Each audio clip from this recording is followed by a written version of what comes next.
Assalamualaikum warahmatullahi wabarakatuh. Alhamdulillahirabbil alamin wassalatu wassalamu ala asyrafil anbiya'i wal mursalin sayidina Muhammad wa ala alihi washabihi ajmain. Alhamdulillah, bersyukur pada Allah SWT. Hari ini apa khabar bapa, ibu, tuan, puan sekalian? Kita teruskan lagi dengan kuliah herba kita, mengkaji bagaimana herba-herba ni digunakan dalam sesuatu masyarakat setempat. Cumanya yang Pak Haji lihat daripada pengamalan suatu masyarakat orang Cina, masyarakat orang India di India, Cina di Cina, dan masyarakat di Nusantara ini, kadang-kadang terdapat banyak kesamaan. Kesamaan itu mungkin daripada warisan ilmu yang dibawa dalam penghijrahan pedagang-pedagang dulu, terkenal dengan perdagangan rempah misalnya. Dan bila cerita pasal rempah ni, banyak sekali yang ada hubungan di antara sesuatu negara tersebut. Hari ini Pak Haji akan ceritakan bagaimana merawat bagi masalah orang yang gugur. Banyak sekali orang yang wanita yang gugur, yang pendarahan, ataupun wanita selepas bersalin tetapi pendarahan itu masih banyak. Itu di antaranya. Jadi kalau di Indonesia itu dipanggil dikorek, Jadi dikorek itu jadi ramai yang minta, kami tak mau pergi ke rumah sakit takut dikorek dan sebagainya. Tetapi ada tak herba? Masya Allah, dalam perawatan herba memang banyak herba-herba yang digunakan untuk perawatan seperti ini. Antaranya seperti mana yang Pak Haji pernah sebutkan, iaitu buah kelapa kecil yang gugur itu dibelah empat, jadi 4 bahagian, direbus dan diberi minum. InsyaAllah itu adalah salah satu daripada yang telah kita bincangkan yang lepas. Kalau kita dengar kuliah ni daripada awal, mungkin telah pun kita dengar, ini telah pun Pak Haji perkatakan. Cuma hari ini salah satu bahan yang untuk menghentikan pendarahan, bleeding yang heavy, yang banyak ini ialah biji daripada papaya. Biji papaya itu disangrai ataupun digoreng tanpa minyak, tanpa air, bukan direbus, maksudnya digoreng kering lalu ditumbuk menjadi bubuk, menjadi serbuk. Biji papaya tersebut kita ambil 1 sendok kecil, campur dengan air, minum. InsyaAllah dia akan menggugurkan dan dia akan membersihkan, bukan hanya menggugurkan, dia akan membersihkan sisa-sisa daripada plasenta yang mungkin ada yang tersangkut di dalam rahim. Di mana yang kita tahu bahawa kalau wanita itu bersalin, kalau ada pecah urinya atau plasentanya yang masih tertinggal di dalam rahim tersebut, maka pasti akan jadi bleeding yang berpanjangan. Itu ada di antaranya. Begitu juga kalau belajar dalam ilmu pengobatan herba, nenek moyang kita selalu mengingatkan, kalau orang hamil terutamanya hamil muda, 4 bulan, 4 bulan ke bawah, 1 bulan, 2, 3 dan 4, maka harus jaga jangan sampai termakan biji papaya. Memang betul, biji papaya ini dia adalah salah satu daripada obat untuk melancarkan ataupun menyebabkan keguguran bagi satu kandungan. Tetapi bila sudah gugur ataupun sudah pun melahirkan tapi masih lagi ada pendarahan, maka biji papaya ini digunakan. Ini sangat jelas, Pak Haji rasa dah banyak kali Pak Haji menceritakan tentang biji papaya ini. Dan biji papaya ini digunakan juga untuk cacing, nematod, ataupun dipanggil parasit. Jadi boleh digunakan, sangat baik. Itu di antaranya. Cuma apa yang nak sebut ini bagi mereka yang belum berdiah, elakkan dari mengambil biji papaya ini, itu salah satu yang harus kita elakkan. Baik, yang kedua ialah asam. Asam itu asam yang kita kalau Malaysia pakai asam Jawa lah, asam yang panjang itu, yang mana asam tersebut dagingnya atau isinya itu boleh digunakan untuk membersihkan daripada orang yang ada bleeding. Biasanya kita gunakan asam ni asam usang ataupun asam isinya yang dah lama. Yang dah lama itu kemudian dibuat minuman. Kalau Pak Haji dulu, ini satu minuman yang paling Pak Haji suka, yang disediakan oleh ibu. Ibu akan buat ni, kalau kita demam itulah dia akan beri. Kita batuk itu yang dia beri. Tapi memang sedap sungguh. Dan kita juga pernah buat jus RTD, ready to drink, daripada asam jawa. Asam jawa yang diambil ialah asam jawa yang lama, yang agak hitam. Itu adalah lebih baik. Baik, oleh sebab itu, maka kalau jenis macam asam, ya, Pak Haji nak sebutkan yang dekat sini, asam jawa. Satu lagi asam keping, asam glugor. Asam glugor ni kalau kita nak beli yang baik, ambil yang usang yang jadi hitam. Ada asam glugor yang baru dipotong, baru warna coklat, tapi ambil yang hitam. Begitu juga dengan asam jawa, kita ambil yang baru warna hitam. Itu sangat menarik, ya.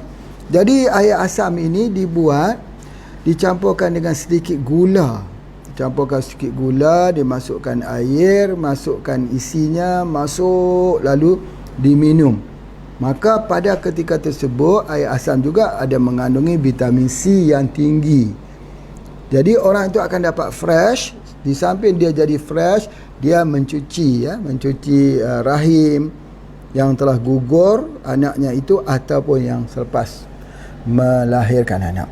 Ini satu kaedah yang sangat menarik. Begitu juga digunakan nenas. Nenas ini ada dua jenis. Satu nenas tua, satu yang muda. Yang ini adalah nenas muda. Ada dua buah yang muda yang kita tak boleh ambil kalau kita hamil. Tapi kalau kita gugur nak cuci kerana pendarahan panjang, boleh diambil. Apa dia? Nenas muda dan mengkudu muda. Mengkudu muda pun begitu juga sifatnya. Jadi kita ambil nenas muda itu, diblenderkan, kita ambilnya jusnya itu, dibuat minum untuk menghentikan pendarahan selepas berlaku keguguran ataupun selepas bersalin. Ya, jadi itu di antara nenas muda yang sangat-sangat bagus. Cumanya bagi tempat Pak Haji dulu, ya, selain daripada itu juga telah pun Pak disebutkan juga bahawa kita ada sidoguri, ya, sidoguri itu ataupun pokok jerun yang Pak Haji sebutkan, jerun yang jantan dan jerun yang besar tu. Yang buat ikat untuk kambing itu kita ambil, kita rebus. Itu pun sangat bagus sekali untuk menghentikan pendarahan. Masya Allah, ya, banyak sekali daripada pengobatan-pengobatan di keliling rumah kita yang sebenarnya. Jadi insya-Allah hari ni Pak Haji duk fikir-fikir, renung-renung nak tulis buku tentang tumbuh-tumbuhan di keliling rumah kita. Nak tulis buku biarlah orang kata detail. Detail maksudnya mengambil daripada pengalaman bagi kaum-kaum yang ada di seluruh dunia. Kita kena buat satu kajian sikitlah, di negara luar guna untuk apa, ini guna untuk apa, dan mari kita lihat daripada pengalaman-pengalaman yang kita buat. Nanti Pak Haji akan bercara nak memulakan tulisan pada hari ini. Dia akan mengambil masa mungkin dalam 10 pohon saja, 10 pokok ubat saja, yang akan mengambil masa lebih daripada 3 bulan untuk siap. Ya, nanti pengkajian ni memerlukan. Jadi alhamdulillah lah, waktu-waktu yang terluang begini untuk membuat kajian ini. Nanti kalau bapa ibu datang ke tempat Pak Haji, nanti Pak Haji akan bentangkan, menceritakan hasil penulisan dan pengkajian ini. Dan insya-Allah syarah kita tentang pengobatan ini sudah masuk hari yang ke 60 lebih dah, 66. Jadi kita juga akan bukukan supaya orang dapat membaca, ya, dan membuat revisi. Pak Haji bukan sebut ini, kita tidak ada satu pun pendapat yang kita tidak boleh ditolak kecuali Al-Quran dan hadis Nabi sallallahu alaihi wasallam saja kita tak ditolak. Kalau pendapat manusia ni boleh diterima, boleh ditolak. Jadi oleh sebab itu adanya perkataan revisi. Bila kita buat revisi besok, buku ni akan jadi semakin mantap dan boleh digunakan oleh masyarakat kita, nenek moyang kita dan kajian-kajian yang akan dibuat. Nanti kalau bapa ibu datang ke sini belajar, nanti kita belajar berdasarkan kajian-kajian tulisan yang Pak Haji tulis, maka kita kaji yang berdasarkan tulisan tersebut. Antaranya apa dia ya? Antaranya Pak Haji nak ceritakan satu pengalaman menarik bahawa untuk rawatan breast cancer, ya, untuk rawatan breast cancer, Pak Haji sebutkan bahawa Pak Haji sangat-sangat mencari ubat ini, berdoa, ya, mengharapkan Allah bagi petunjuk dan sebagainya. Memang Allah bagi petunjuk yang banyak perawatan untuk breast cancer ini.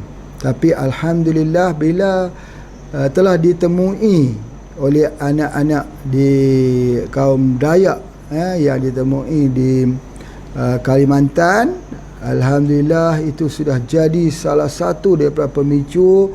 Dan sampai hari ini Pak Haji dah coba.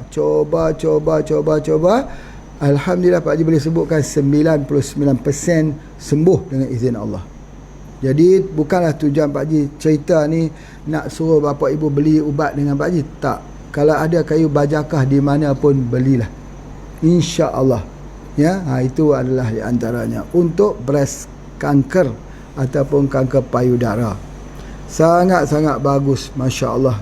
Di sini juga Pak Haji dah umumkan untuk pengobatan gratis untuk kanker payudara. Bagi mereka yang sakit dibawa ke sini, ya, mudah-mudahan dapat memberi sikit keringanan. Itu yang kedua yang Pak Haji nak sebutkan. Kemudian seterusnya ada satu lagi pokok ini yang barangkali di Malaysia tidak tahu nama pokok ini, tapi kalau orang Indonesia faham, iaitu namanya pokok sambang darah. Sambang darah ni biasa kita buat pokok bunga, ya. Mungkin kalau teman-teman anggota kita di Malaysia bolehlah tengok dalam internet sambang darah. Daunnya itu atasnya berwarna hijau, tapi bawah dia tu warna merah terang betul-betul. Jadi kalau kita tengok dia, kita balikkan daun tu semua merah. Itu adalah dipanggil sambang darah. Sambang darah ni sangat-sangat baik, dan Pak Haji lihat di Indonesia hampir di rumah-rumah orang di kampung, di desa ada pokok sambang darah, dan di Malaysia pun ada, tapi tak ramai yang tahu. Pokok sambang darah ini yang pertama dia guna untuk sakit kulit. Kalau sakit kulit lah, kita boleh, kalau luka kita tumbuk kita letak, itu dia berhenti luka.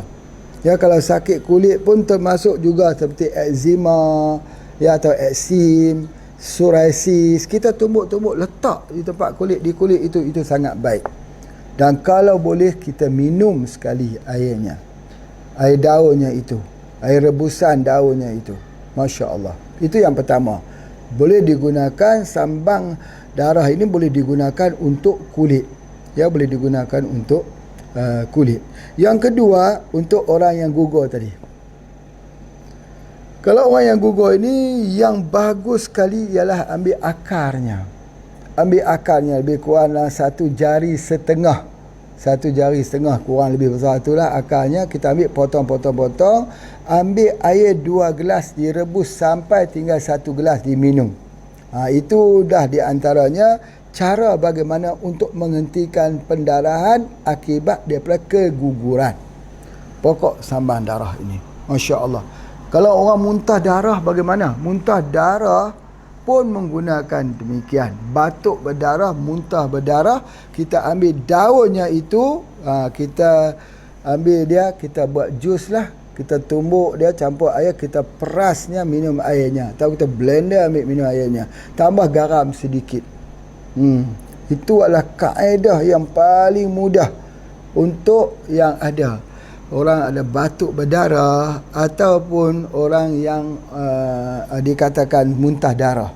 Sebab itu Allah Ta'ala bagi gambaran di bawah daun tersebut merah, atasnya hijau elok saja, tapi di bawahnya merah sekali. Masya Allah, rupa-rupanya itulah dia gambarannya, supaya kita faham, kita mengambil ikhtibar. Bagi yang darah keluar tak mau berhenti-henti itu kerana keguguran, boleh gunakannya. Masya Allah, Masya Allah. Dan seterusnya boleh guna juga untuk disentri. Disentri, sakit dalam perut ini kita gunakan. Jadi Allah, obat sebenarnya berada di keliling rumah kita. Ya, itu yang Pak Haji nak sebutkan. Okey, seterusnya selain pada sambang darah ataupun sidaguri ini, ada satu lagi yang Pak Haji nak sampaikan di sini dan minta beri fokus, iaitu lada. Lada. Lada ni ada dua jenis. Satu lada hitam, satu lada putih. Tapi pokok lada putih, pernah tak jumpa pokok lada putih? Mana ada lada putih? Tak ada. Sebenarnya lada itu juga. Kalau ambil ketika dia belum matang, ketika dia hijau, dia kerana kita peram dia kecut, lama-lama dia jadi hitam. Namanya lada hitam.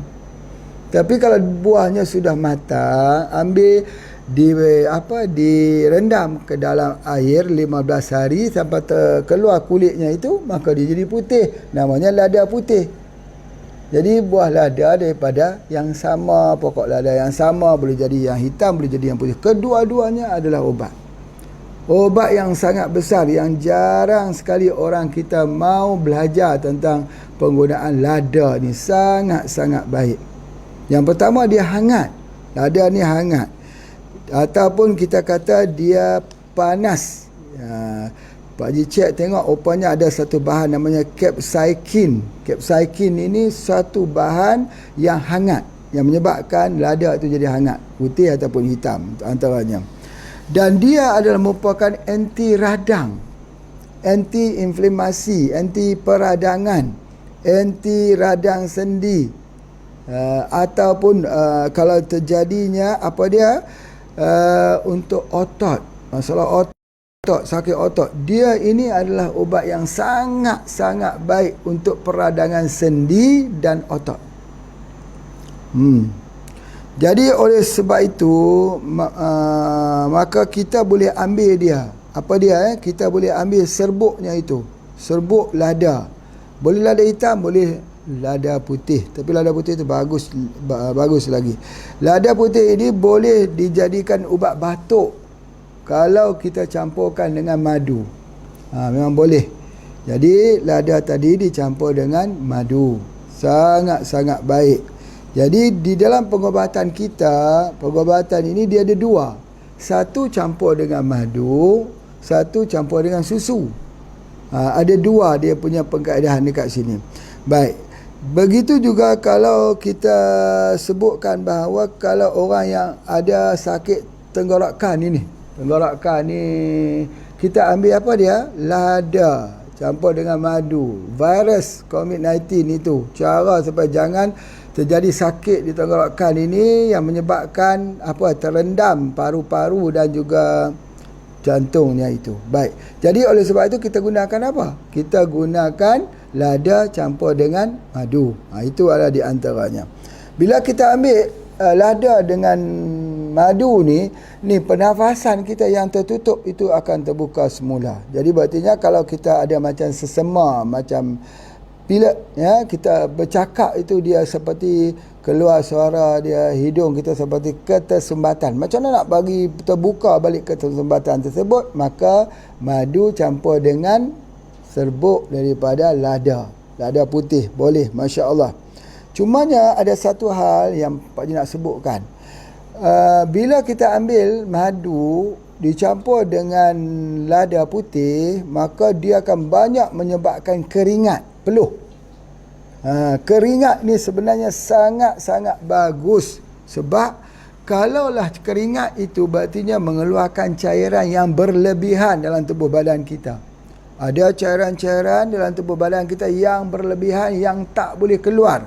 Bila tak boleh keluar, dia akan menyebabkan jantung dan paru-paru lemah. Orang selalu istilahnya paru-paru terendam dalam air, misal kata. Itu adalah istilah yang selalu diberikan. Jadi jantung dan paru-paru ni akan jadi lemah. Jadi macam mana nak keluarkan air ini? Kita keluar melalui keringat atau peluh. Jadi oleh sebab itu, maka bila kita campur di antara lada putih plus dengan madu, dia otomatis dia menolak cairan itu keluar dalam bentuk keringat. Itu sangat-sangat pentinglah yang Pak Haji nak sampaikan dekat sini.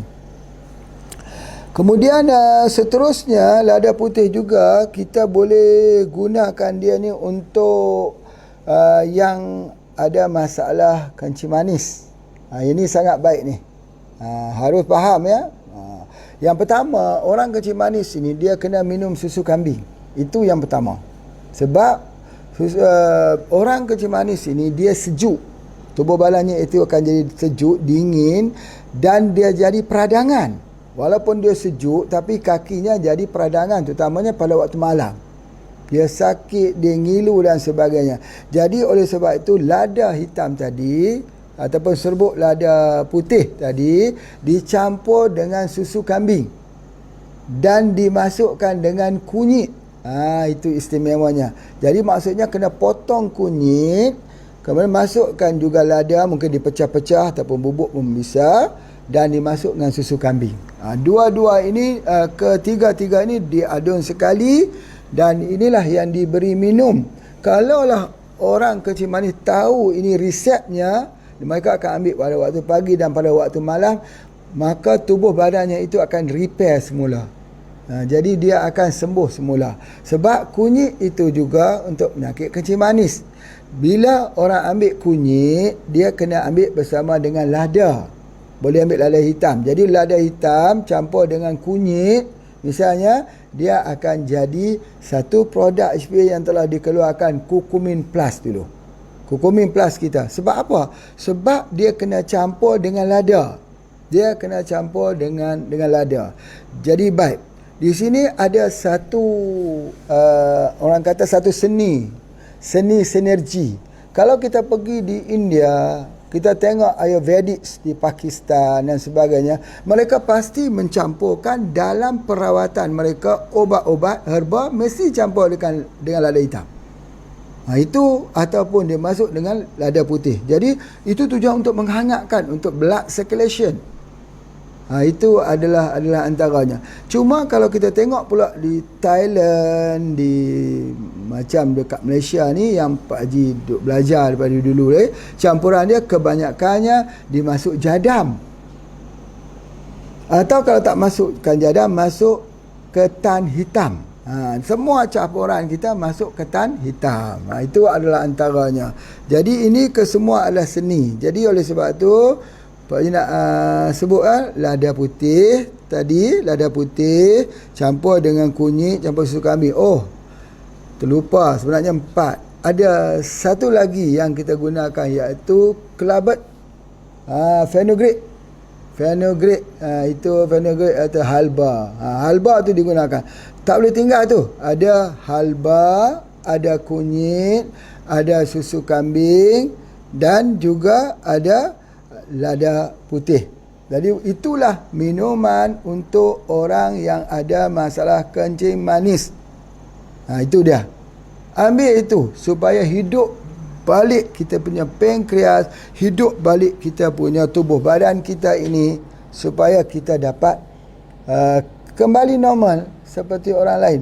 Sebab kalau sudah kena kencing manis, yang pertama gangren, boleh jadi kena potong kaki. Yang kedua, lemah. Yang ketiga, dia boleh jadi hilang ni, dia panggil retinopathy. Dia tak nampak. Bagai mata ni, tak nampak.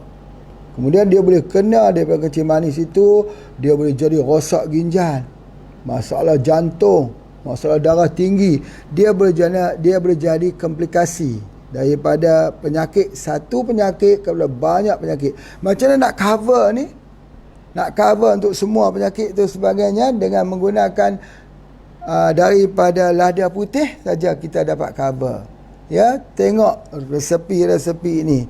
Di sudut ukurannya itu kurang lebih saja. Lada putih sedikit, ya. Lepas tu fenugreek sedikit, ataupun kelabet, ya, halba, ya, kalau bahasa Melayu panggil halba. Dan kunyit ibu kunyit itu. Kita potong sikit satu ibu jari dan susu kambing untuk satu gelas. Jadi masukkan, itulah yang kita minum, masya-Allah.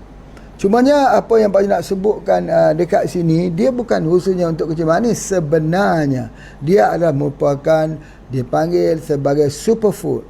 Superfood yang diambil pada sunnah Nabi SAW, iaitu menggunakan susu kambing.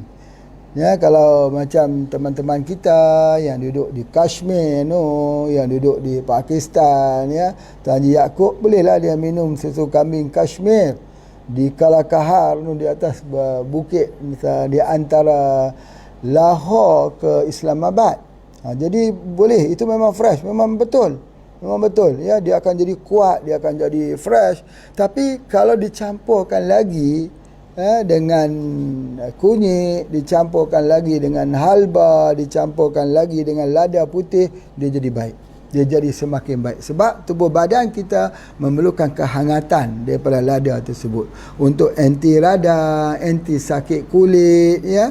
Untuk dia punya masalah yang paling utama ialah masalah keguguran. Kalau orang gugur, cara nak bagi superfood dia, itulah superfoodnya, masya-Allah. Jadi bila kita campur lagi dengan fenugreek ni, memang hebatlah. Fenugreek ni untuk sakit gout, halba ni untuk sakit gout, sakit sendi. Pak Haji dah cerita dulu ketika Pak Haji pergi ke Abu Dhabi. Pak Haji melihat bagaimana orang Arab menggunakan kelabet ini yang direndam di dalam minyak zaitun. Jadi bila ditanya untuk apa, dia kata, oh inilah khususnya untuk sakit sendi, arthritis. Memang bagus, bagus sekali, masya-Allah. Jadi itu yang Pak Haji nak sebutkan. Dan ada lagi yang kita gunakan khususnya untuk orang yang gugur ini. Kalau dalam perubatan kita, dalam perubatan kita yang gugur, minum kopi radik lah, kopi radik. Cumanya ada satu hal lagi Pak Haji nak menceritakan dekat sini, bahawa tadi kita sebut, tadi Pak Haji sebut lada putih campur dengan madu lebah, betul. Yang kemudian Pak Haji sebut kata campur dengan susu kambing. Ada dua bahan yang menjadi penguat di situ. Jadi ketika perempuan itu bersalin, jadi bleeding, maka herba yang kita gunakan ialah kopi radik. Kopi radik itu ada 7 herba, di mana ke-7 herba itu digunakan untuk rawatan selepas bersalin. Jadi kalau zaman dulu, orang kalau lepas bersalin ni, Allah, dijaganya, cari akar kayunya untuk nak mandinya lagi. Kemudian ada lagi berdiang, dia panggil berdiang. Dah tak ada dah berdiang ni. Ya, ambil minyak pula, minyak bubuk tu selama seluruh badannya itu. Kemudian ada urut lagi, 3 hari yang pertama tu urut sampai berpantang lagi. Pantangnya tu sampai 100 hari. Dia kata pantang 100 hari. Pantang itu semua pantang. Jadi 100 hari lah dia kena pantang. Jadi kita kena ingat, solat apabila sudah dia kering, wajib solat. Jangan tunggu 100 hari tu, dia tak betul lah tu. Ya, ingat tu. Paling-paling lama darah kalau terus keluar pun 60 hari 60 malam. Itu dia. Kebiasaan 40 hari 40 malam. Kalau lebih pada tu dah kena solat dah. Jangan duk tunggu 100 hari lagi. Itu dah salah lah. Baik. Okey, oleh sebab itu, maka dalam masa berpantang tersebut nanti, insya-Allah, kalau Allah izin, dia esok hari Pak Haji nak cerita bagaimana amalan berpantang selepas bersalin. Ada beberapa tip-tip yang jangan tersalah buat. Misalnya apa dia? Tak boleh basah kepala. Terutamanya kalau pada waktu malam. Kalau basah saja kepala, nanti dia jadi vertigo. Vertigo. Masya Allah, Masya Allah. Ya, yang tu kena ingat. Oh, cerita pasal vertigo ni barulah Pak Haji ingat. Orang yang ada vertigo. Vertigo tu yang putih-putih kat kulit dia tu, putih sebagai itu macam mana nak bagi hilang itu, macam mana nak menyembuhkan pigmen itu. Banyak orang kata nak buat macam mana tuan. Itu juga ambil lada dengan kunyit. Jadi kita ambil 2 bubuk itu, diberi makanan, insya-Allah untuk masalah kulit. Apa juga masalah kulit, insya-Allah. Baik, Pak Haji berhenti dulu untuk berikan laluan pada iklan. Silakan.